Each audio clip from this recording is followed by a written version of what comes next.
Today we are unboxing something that screams premium, is productive, and a little bit of why is this so expensive? Yes, the Apple Magic Keyboard with Numpad and Touch ID in black. It's sleek, it's classy, and it comes with a price tag that makes your wallet question your life choices. But we actually got it on a discount, and as per Apple logic, the black one usually costs more than their white counterparts for absolutely no reason. But we got lucky. Let's see if it's actually worth it. So, classic Apple packaging here. Very clean and minimal, and somehow making you feel like you are opening something that will be used by NASA. Inside the box, we get the keyboard.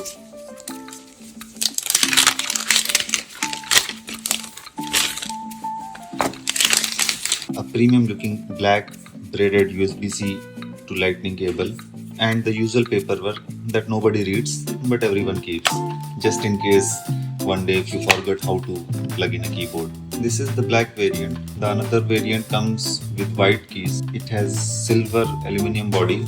It's the Batman of the keyboards. It's thin and solid and surprisingly weighty, like it knows it costs more than it should, and it weighs 365 grams. So now let's talk about the typing experience and ergonomic. Typing on it feels smooth, stable, and very Apple. Low profile scissor switches, soft keystrokes, and a quiet vibe that says I work in creative media. But let's be real, if you are someone who enjoys mechanical keyboards with deep tactile feedback, you are probably not going to fall in love here. Also, one big gripe for me, it's too flat. There is no elevation option, no kickstand, nothing, just a slab on the desk. And after years of using mechanical keyboards with angled layout, switching to this felt weird, and my wrists were like, excuse me, what is this? It actually made typing a bit painful at first, but I do believe it's all about practice and getting used to it. If you give your fingers a week or two to adjust, you'll probably be fine. I personally prefer mechanical keyboards, but I bought this one just for the Touch ID, and that one feature single-handedly convinced me to ditch the clicky keys and jump into the Apple minimalistic keyboard card. Now, why did I go for the numpad version? Because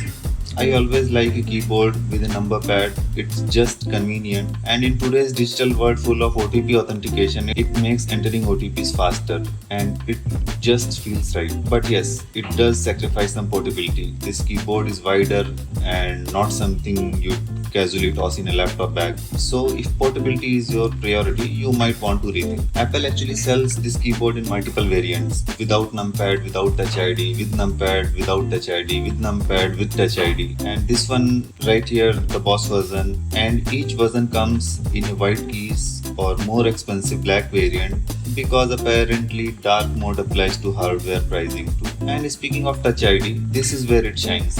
Logging into your Mac, unlocking system preferences, buying app, it's a finger tap away. This feature is exclusive to Apple, so no matter how many features third-party keyboards throw at you, they cannot legally include a Touch ID. Also, it works only with Apple Silicon Mac, so if you are still rocking an Intel machine, that Touch ID is just a fancy button with trust issues. Now what if you have multiple Apple devices? The Magic Keyboard can be paired with one device at a time, and it doesn't support instant multi-device switching like some Logitech and other branded keyboards. You will have to manually pair the keyboards via Bluetooth or Lightning cable the first time, but once done, it reconnects quickly.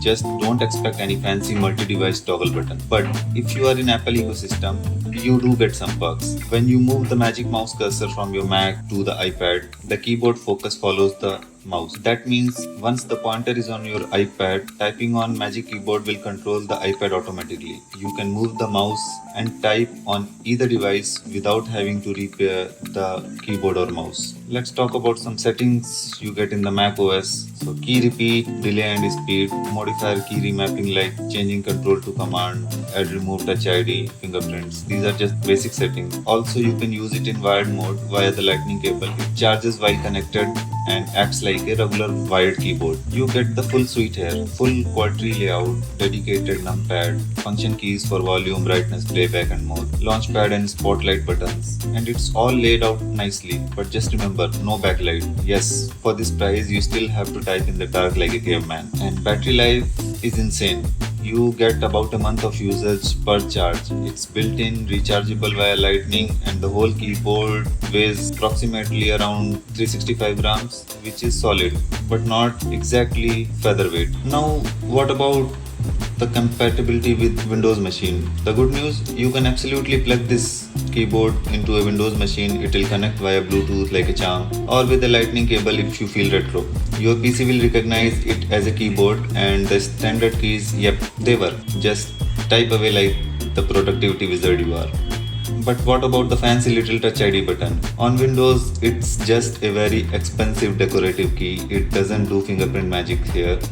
Apple keeps that exclusive to their own silicon, like a jealous dragon hoarding biometric gold. So to sum it up, on Windows you'll get a super slick, fully functional keyboard, perfect for showing your Mac loyalty in enemy's territory. Just don't expect biometric access unless you are back on Mac with Apple Silicon. Sorry Windows, no fingerprints for you. Now let's talk about the pros and cons. So first would be premium build. Aluminum body, sleek finish, zero flags, Touch ID, the MVP. You will miss it if you ever go back. Numpad version, full size functionality, great for professionals. Battery life, one charge lasts forever almost. And wired mode, use while charging, zero downtime. And charging port also not given in the bottom. And now the fun part, Apple being Apple. It's expensive, especially the black version, which is usually priced higher for no logical reason. There is no backlight also. I still don't understand this. At night you are on your own. No multi-device switching, one device at a time unless you manually repair. No mechanical feel. If you are into the tactile clacks, this one is a soft whisper and limited to macOS. It can work with iPad or iPhone, but no Touch ID magic there. Apple's newer Magic keyboards comes with USB-C ports because, well, Apple eventually gives into the EU pressure and common sense. But the one I'm using here, it's the Lightning port version. I grabbed it for 9,100 rupees. Meanwhile, the shiny new USB-C variant, that will set you back around 19,500 rupees. So yeah, unless your soul is USB-C only, this one feels like a smarter pick. Same typing feel, same magic, half the damage to your wallet. So, should you get the Apple Magic Keyboard with Numpad? If you are fully immersed in the Apple ecosystem and want a keyboard that blends aesthetics with functionality, this is a solid choice, especially if you grab it on a discount like we do. But let's be honest, the only reason this feel even close to work is Touch ID, and that's something no third-party keyboard can replicate. If that's not a deal breaker for you, then you might want to save your money or buy two mechanical keyboards instead. Like this video if you have ever paid more just to get the cooler color. Subscribe for more honest reviews and drop a comment. Are you a mechanical keyboard fan, or are you willing to compromise for that sweet Touch ID convenience? See you in the next one.